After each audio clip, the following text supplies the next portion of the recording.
Hola, ¿cómo están? En este video me gustaría presentarme, pero también explicar un poco más acerca de dónde nace una papachola. ¿Qué fue lo que me inspiró a crear este canal? Y bueno, primero tengo que presentarme. Yo soy Elena Álvarez, tengo 29 años y durante mucho tiempo yo seguí el camino que me dijeron que tenía que seguir, ¿sabes? Ese camino que te dicen, pues estudia, trabaja, cásate, ten hijos. La historia que siempre nos cuentan, que nos dicen que tenemos que seguir. Y yo desde niña pues siempre fui como de estas niñas, la verdad sí era una niña bastante nerd, pero también siempre sobresalía. O sea, sí me gustaba mucho participar en concursos lo que sea, el concurso en el que hubiera yo me anotaba.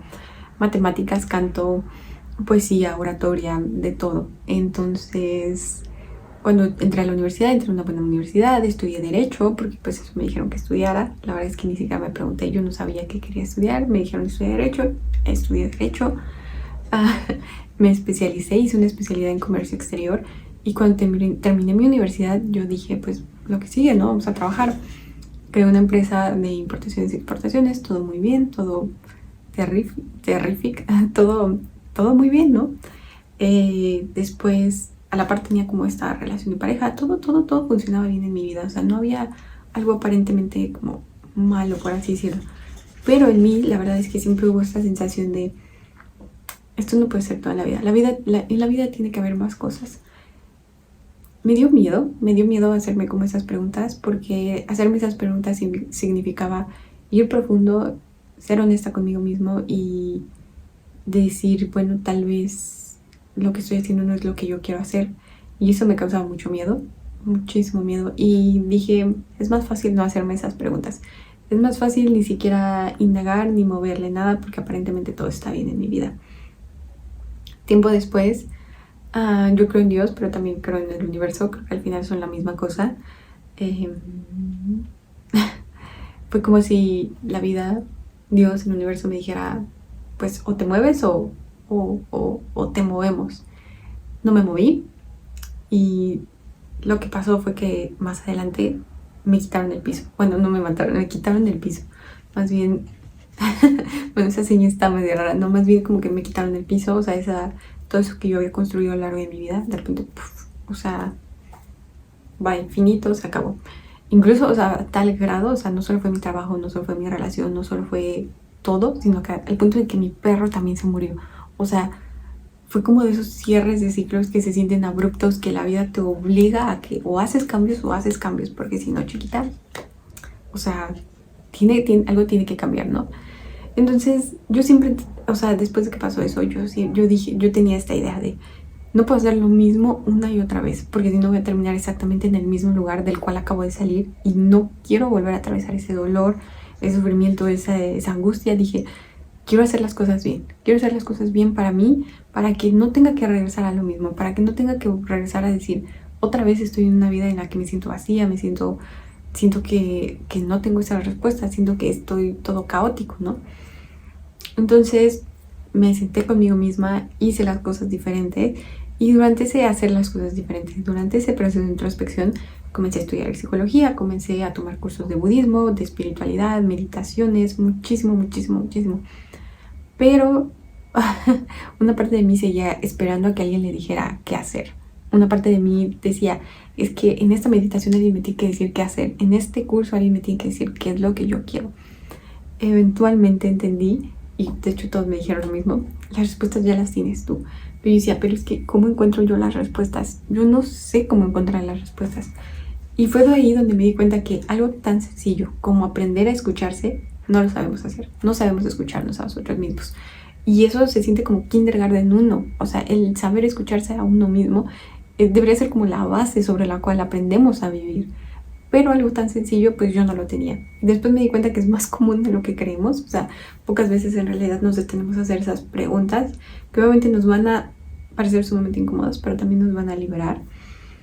Pero bueno, el punto es que después como de ese periodo de introspección, de decir, no inventes, o sea, como que de sacudidas, de crisis, de conflictos internos, porque obviamente pues te das cuenta de muchas cosas, te das cuenta de cómo has vivido, bajo qué creencias, bajo qué patrones, cómo has actuado en base a ilusiones prácticamente, en base al ego, en base a las expectativas, cómo de cierta manera le cedemos como la vida a lo que otros esperan, lejos de decir, oye, ¿qué es lo que yo quiero? O sea, algo tan simple. De hecho, antes de todo eso, si tú a mí me preguntabas, Elena, ¿quién eres? Elena, ¿qué te gusta? Elena, ¿qué te importante para ti? Me causabas un conflicto existencial. Yo durante toda mi vida yo nunca supe responder esa pregunta. Y se me hacía una de las preguntas más difíciles. Cuando alguien me la preguntaba, yo decía, vete para allá, que no tengo tiempo para eso. Pero no porque no tuviera tiempo, sino porque no sabía. O sea, me bugueaba, o sea, como que decía, wait, esto ya nos fuimos profundo y lo evitaba la profundidad. Los temas como muy profundos los evitaba, pero los anhelaba, pero los evitaba. Anhelaba como indagar, pero no sabía cómo y me daba miedo porque yo decía, esto se siente como muy diferente a lo que yo he hecho, porque la verdad es que durante todo ese tiempo mi vida era muy, pues muy así, ¿no? Muy como nos dicen que tiene que ser, muy como, muy de la 3D le dicen. Mi vida sí era, mi vida, o sea, yo me enfoqué mucho en lo exterior más que en lo que, o sea, en ir hacia adentro. Y bueno, después de ese tiempo de introspección, de mucho trabajo interno, también descubrí algo que hizo que me detuviera durante mucho tiempo, porque yo tenía miedo a decir, ok, ya encontré las respuestas, pero esas respuestas me da miedo, me da miedo porque yo no sé cómo hacer eso, ¿no? Yo, incluso una parte de mí decía, yo no quiero ser esa persona, o sea, me rechazaba a mí misma y era un caos, o sea.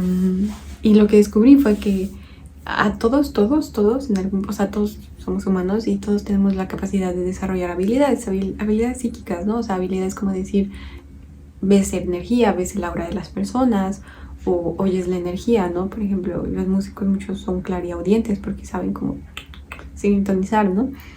Y también está la clarisensibilidad, que es cuando sientes la energía de los demás, puedes sentir sus emociones, sus bloqueos, sus patrones, todo eso. Y durante ese trabajo, como esos años de trabajo interno muy arduo, me di cuenta que yo era una persona que tenía mucha sensibilidad, pero yo simplemente decía, pues soy sensible, ¿no? O sea, todos somos sensibles a las emociones de otros, ¿no? Pero poco a poco después conocí a una persona que me enseñó que en realidad lo que yo sentía era clarisensibilidad. O sea, la clarisensibilidad es que uno tiene la habilidad de percibir no solo la energía, no solo las emociones, sino que también esos patrones inconscientes, sino que también esas emociones ocultas, porque las emociones son como capas. Está la primera emoción, que es la que usualmente nos quedamos, enojo, tristeza, pero de fondo, de trasfondo, profundo, esas emociones que vienen en capas, nos conectan con heridas de la niñez, que muchas veces son hasta imperceptibles para nosotros, porque obviamente nos quedamos con la primera emoción. Bueno, la clarisensibilidad nos ayuda a conocer esas capas, a ver cuál es esa herida profunda desde la cual muchas veces actuamos y que obviamente no nos damos cuenta. Entonces yo dije, ok, esto es demasiado. Y durante mucho tiempo, bueno, durante como ese trabajo interno que yo estaba haciendo, yo decía, yo no quiero ser esa persona, yo no quiero esto. Yo rechazaba totalmente eso. Yo decía, yo no quiero ser esa persona, yo no. Y así me pasé, me pasó un tiempo rechazándome. Después obviamente me di cuenta que no podía seguir rechazándome porque pues, o sea, ¿qué mensaje me doy a mí misma al rechazarme? ¿Qué mensaje me estoy dando al decir, no quiero este don? Porque, por ejemplo, yo que creo en Dios, yo digo, no, es como decirle a Dios, no quiero esto que me das. Es como, incluso o sea, tan solo deja tu lado espiritual, tan solo decírtelo a ti mismo, decirte, me rechazo, es sumamente triste. Entonces, obviamente después de mucho trabajo interno dije, voy a empezar a bajar la máscara, pero esa máscara que había construido pues era prácticamente miedo a mostrarme tal cual soy, miedo a mostrar esa sensibilidad, miedo a mostrar como esas habilidades. Y prácticamente de ahí nace un apapacho al alma, de crear un espacio en el cual nos permitamos vivir sin máscaras, nos permitamos conectar con lo que verdaderamente importa, conectar con esa autenticidad, permitirse sentir, permitirse sanar, permitirse estar en un espacio que permita expandirse, que permita expandir la conciencia, que permita alinearnos a lo que de verdad importa, que permita escuchar el alma, que nos permita vivir una vida que se sienta auténtica y por ende que sea conectada a lo que en verdad queremos, que sea conectada a esos deseos del corazón, esos deseos del alma. Y pues sí, prácticamente de ahí nace un apapacho al alma, de la necesidad de crear esos espacios en los que nos permitamos ser vulnerables, que nos permitamos conectar con lo que verdaderamente nos importa, en los que creemos claridad, porque muchas veces estamos muy confundidos, pero porque no sabemos quiénes somos, no sabemos qué es lo que queremos. Hay demasiada confusión en el ser humano, pero porque seguimos ilusiones, seguimos como ese ego, esas expectativas, y pocas veces conectamos con lo que verdaderamente importa. De ahí nace un apapacho al alma, de ser ese espacio en donde conectamos con la ternura, con el amor, con la expansión, con decir, wow, ¿dónde estuve todo este tiempo? Y obviamente en este espacio de un apapacho al alma, la idea es generar un espacio en donde nos permitamos a través de la terapia emocional sanar, expresar aquello que muchas veces no podemos expresar, porque a veces ni siquiera sabemos qué es lo que sentimos. Entonces, es algo que me ayuda a la clarisensibilidad y obviamente estudiar psicología y obviamente, o sea, combino la espiritualidad con la psicología para ir más profundo, para indagar cuáles son esos bloqueos inconscientes que muchas veces tenemos y son imperceptibles para nosotros, esas emociones que nos bloquean, esos patrones, esos condicionamientos, incluso esa energía, porque hay veces en donde las emociones que estamos sintiendo, la energía que estamos sintiendo o lo que estamos pensando, ni siquiera es nuestro. Muchas veces son cosas aprendidas que si no nos cuestionamos las tenemos como verdaderas, pero si no sabemos que tenemos esas, es todo un tema.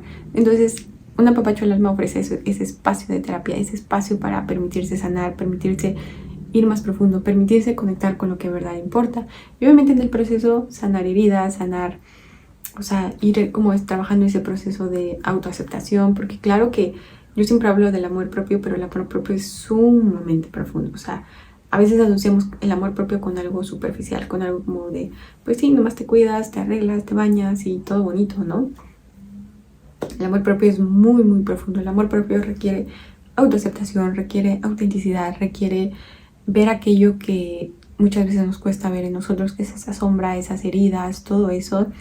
Requiere demasiada valentía, pero también muchísima honestidad y sobre todo confianza en uno mismo. Entonces eso es lo que busca Apapacho al alma, reconectarnos a lo que de verdad importa, reconectarnos a ese camino de propósito, reconectarnos a ese camino de autenticidad, de propósito, de decir, wow, por fin puedo ver, por fin puedo sentir que en verdad la vida es mía. Porque a veces se nos olvida algo tan simple como decir, oye, sí es cierto, la vida es mía, ¿qué estoy haciendo con ella? ¿No? Entonces eso es lo que busca un apapacho al alma, ser ese espacio en donde nos conectemos a lo que verdaderamente importa. Y bueno, eso es prácticamente un apapacho al alma y bueno, ya conocen un poquito más de mi historia. Así que bueno, espero verlos por este canal y espero verlos como seguido y bueno, nos vemos. Bye.